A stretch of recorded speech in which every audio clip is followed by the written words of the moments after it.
So now we are looking at Hamlet Act I, Scenes 4 and 5. This is where Hamlet gets to see his father, the ghost of his father. This is what Bernardo and Horatio came to him to talk to him about earlier. So, this bit of text, this is Ophelia talking with Polonius. We've already looked at that. We start here. Marcellus and Horatio and Hamlet have come out onto the stage. They're guarding, right? Marcellus is guarding the castle at night, and the two educated young men are with him, so they can look at the ghost. And they say, "Oh, what time is it?" It's about midnight, and that's about the right time for the ghost to arrive. It draws near the season wherein the spirit is wont to walk. It's just about the right time for the ghost to come out. And they hear this as they're outside. They hear trumpets and guns and drums, and they say, "What the heck is that?" And Hamlet says, "Oh, the king is awake, and he's taking his rouse. He's drinking."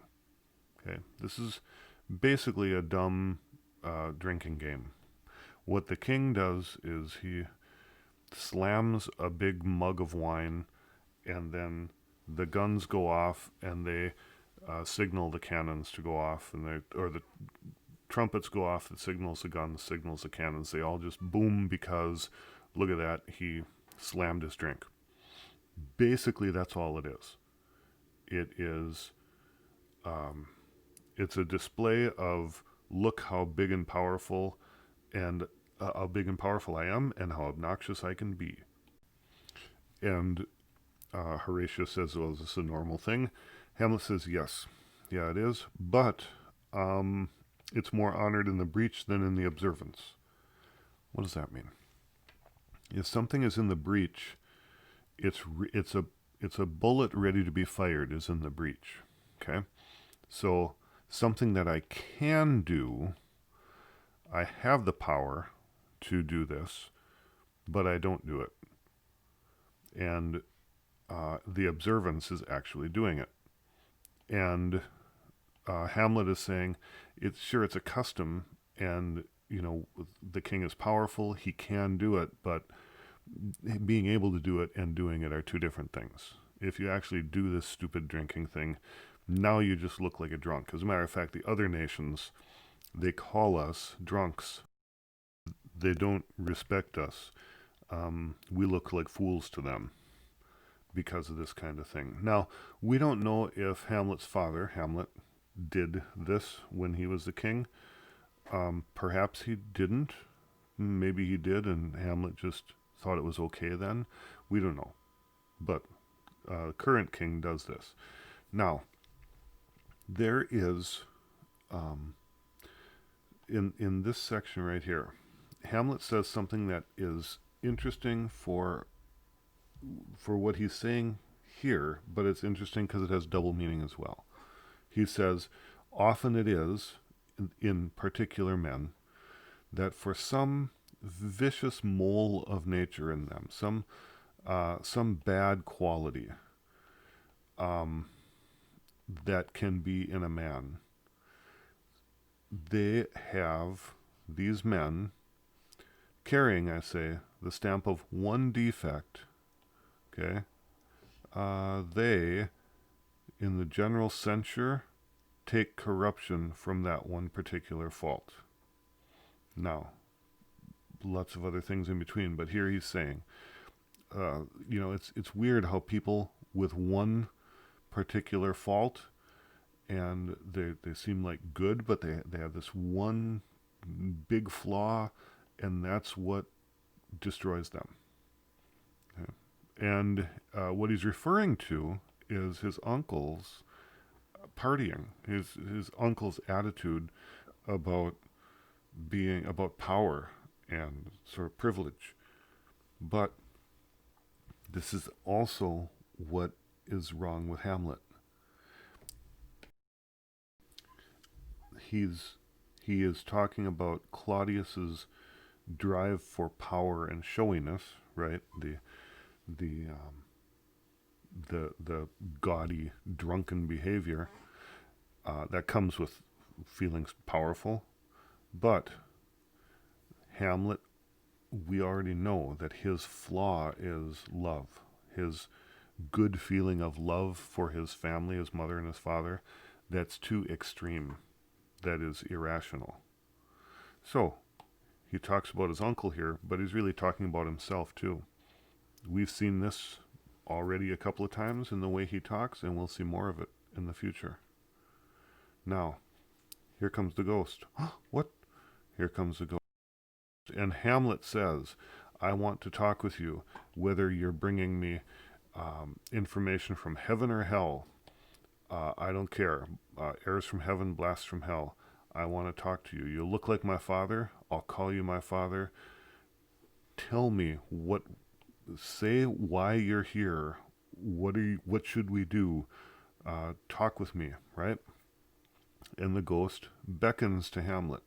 The ghost says, doesn't say, but he signs, come here. Horatio says, it beckons to you to go away with it, as if some impartment did desire to you alone, as if it wanted to tell you some secret. So that's what it's doing. It's sort of waving him away. Come and talk with me, Hamlet. And Marcellus says, yeah, it looks like it's inviting you away. And he says, don't go with it. And Horatio says, no, don't go with it. And Hamlet says, I think I'm going to go with it. And he already told us that before. No matter what the ghost could be, because it could be the devil. It could be trying to destroy his life. And he says, I'm going to go anyway. I want to go and talk to the ghost. Hamlet says, or Horatio says, no, don't go. Hamlet says, why not? I want to kill myself. Doesn't matter. I have no value in my life. So what can he, and my soul, what can he do to that? That's eternal. Now there's a bit of flawed theology. Your soul is eternal, yes, but it can spend eternity in hell or in heaven, right? Theologically speaking. So he's, on the right track with his theology, but he's not being accurate. And Horatio says, well, what if it makes you want to kill yourself? What if it lures you off a cliff? And he doesn't quite catch that Hamlet would be okay with that. Horatio says it's going to make you, it's going to deceive you into doing something dangerous.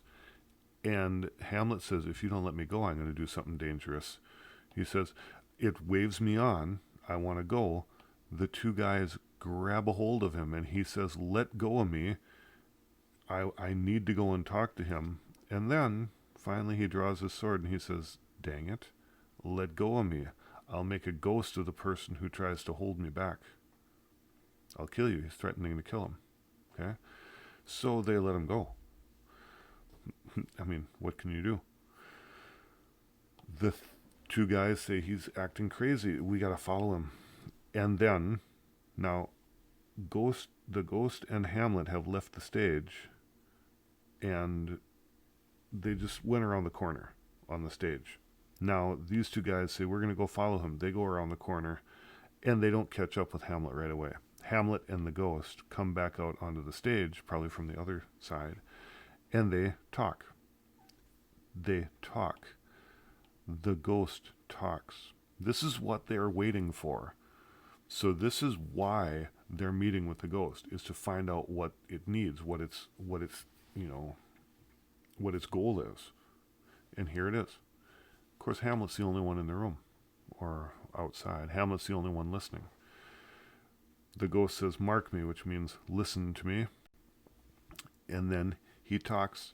He says a lot. We're going to hit just a couple of the main things he says because of the way they talk. They're very, he uses more words than he needs to communicate a couple of very important things. And I want the important things to stick with you. So he says, I am the ghost of your father. I am the dead Hamlet. He says, however, that he says why he's here, why he's hovering yet. He says, I'm doomed for a certain term to walk in the night until all the crimes done in my days of nature are burnt and purged away. I, I live in the fires during the daytime and I walk around at night. You see, I'm being purged.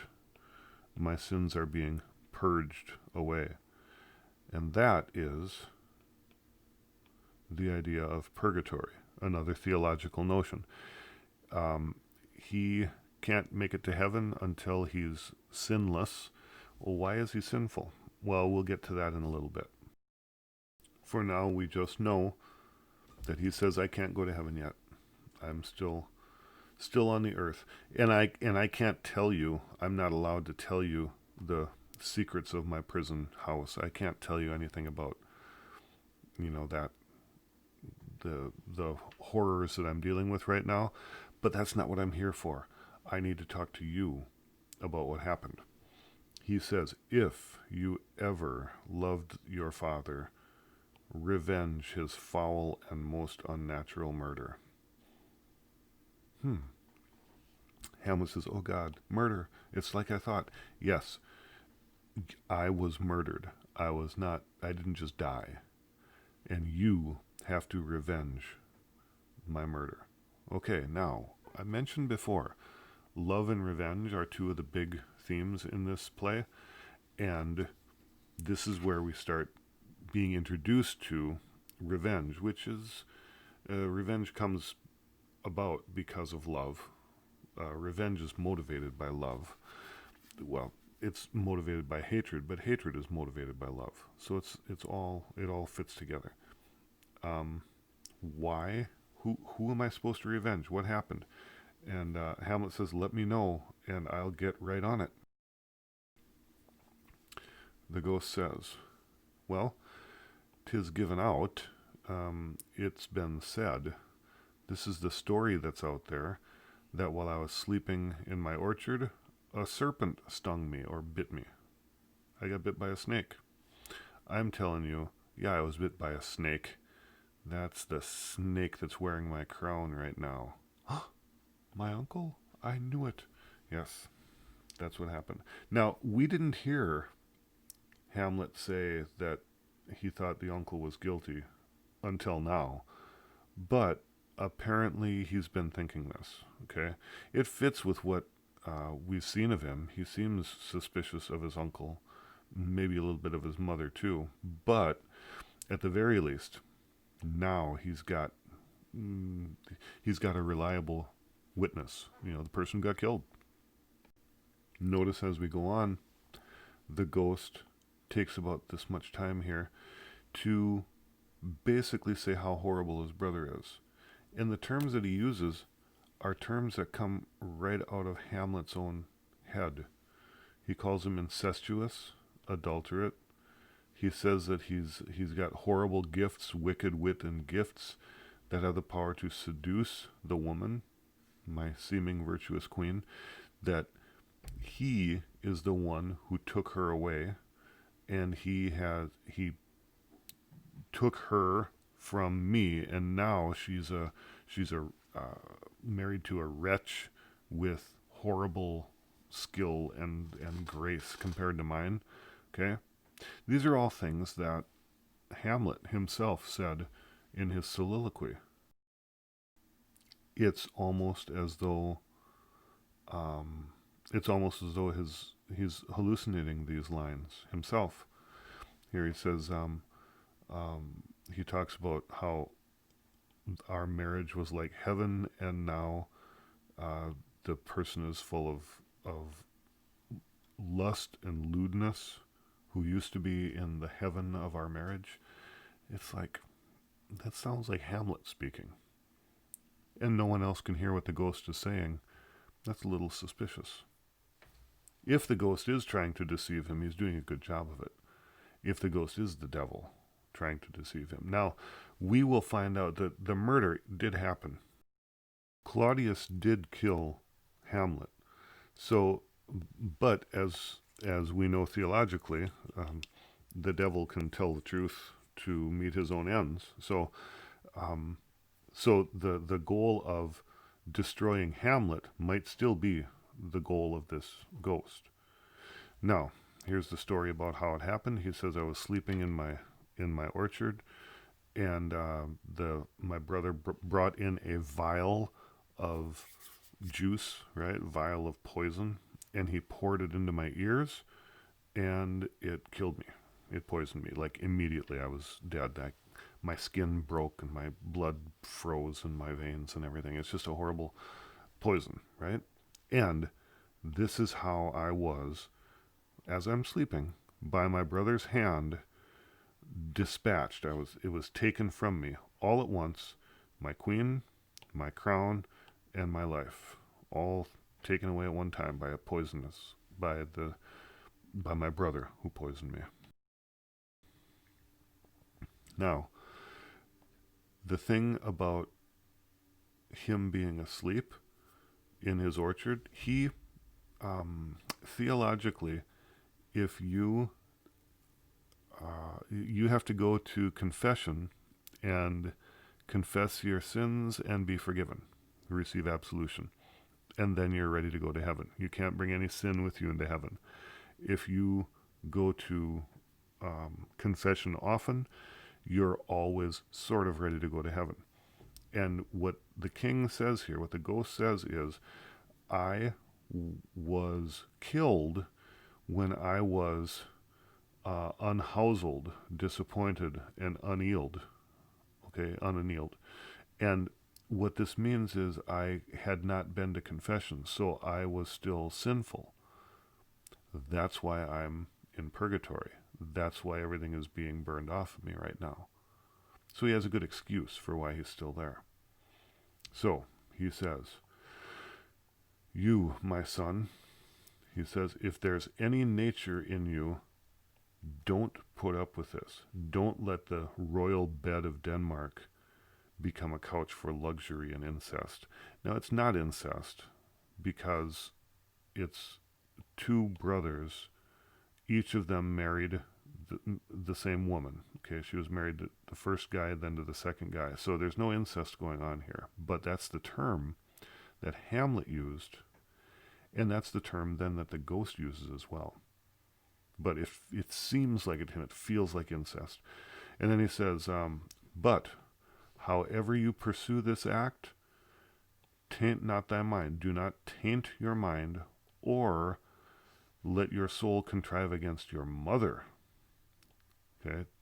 You need to kill the killer. Do not kill your mother. Leave her to heaven and to those thorns that in her bosom lodge to prick and sting at her. She'll get what she deserves. Don't bother her. Just revenge my soul. Kill the guy. And then he leaves. And Hamlet says, yes, I will do this. Host of heaven and earth and hell, I'll swear on everything, I will remember thee. As a matter of fact, he says, from now on, your commandment all alone shall live within the book and volume of my brain. I'll remember what I'm supposed to do for you. I'm going to avenge your murder. That's all I'm going to do. So now I swear it. Adieu, remember me. I have sworn it. And then Horatio and Marcellus catch up with him. It took them that long to catch up with him. That's the way Shakespeare is. So they come together, and Hamlet acts a little goofy. They're hollering for him, and he hollers back. He sort of sings back, oh, hello, I'm right. Oh, hi, I'm here, He is acting irrational. He's acting sort of mad, sort of like crazy. I don't like the word, but he's acting mad in the Shakespearean sense. So he says things, ho, hello, ho boy. He says he's acting goofy, and as he does this, Marcellus a little confused. What's wrong? And Horatio says, what's going on? Oh, everything is wonderful. Well, okay, so tell us about it. Nope, because you'll blab about it. You'll go tell everyone else. So I'm not going to tell you what's happening. As they work through their conversation here, what happens is he tells them that he's anxious that they're going to talk about it, but it's very important what he has to talk about So he needs them to swear that they're not going to talk about it to anybody. So here's what he says.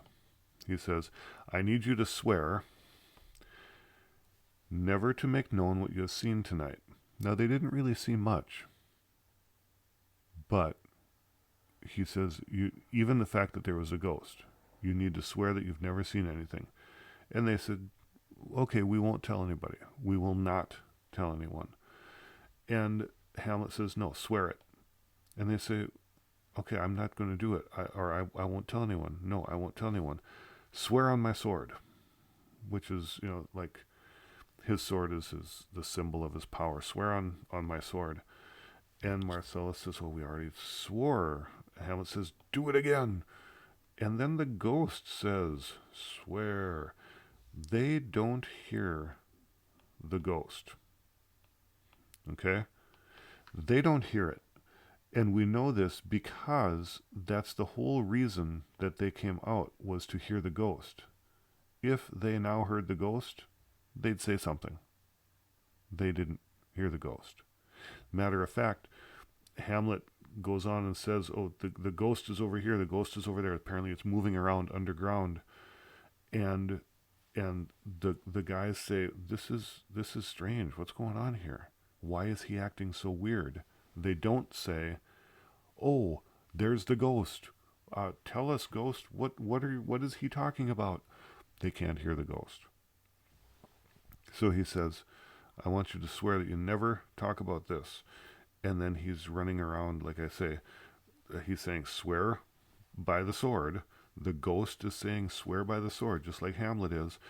And Hamlet's running around like the ghost is underground, moving here and there, saying, swear on a sword, swear on a sword. And in the end, Horatio says, this is wondrous strange. And Hamlet says, yes, it's strange. So, as a stranger, give it welcome. Again with a pun. And he says, now here is the final swear that he wants, the final vow he wants them to make. And it's kind of backwards, so you got to read it backwards. He wants them to swear to never, so help you mercy, swear to never note that you know aught of me. What does that mean? You don't know what I'm up to. You need to swear that you never tell anyone what I'm up to. Now, in fact, they don't really know what he's up to. But they know that he talked with the ghost, and so he says, you cannot tell anyone about the ghost, and you can't tell anyone that you know what I'm up to. Now, in between here, this is kind of important, because he says, I might strangely or oddly bear myself. I might act weird. I might put on an antic disposition. I'm going to be acting strange. And when you see me being bizarre, when you see me acting mad, you cannot say, oh yeah, we know what's going on, or we could tell you if we were allowed to, or, if we could speak. You cannot do that. You can't even hint that you know that I'm faking it. Okay? And this is an important concept, because Hamlet himself already said you can fake emotions very well. You can fake the look that you are sad that someone died. You can fake grief. So he knows that that's something that people do to meet their ends. And now he's got a plan where he has to fake in order to meet his end, in order to carry out this revenge. We don't know what it is yet. But he has a plan. And he says, you got to swear that you aren't going to say anything about my plan. Not like they really know it. So they say, yes, we swear. And then Hamlet says, okay, all right, that's good. Well, let's go on in and mum's the word. This is all a secret. Thanks for bringing me to the ghost. And they go in. And we see the beginning of something here, but we don't know what it is any more than they know what it is. We have to wait and see what the plan is for Hamlet to revenge his father's death.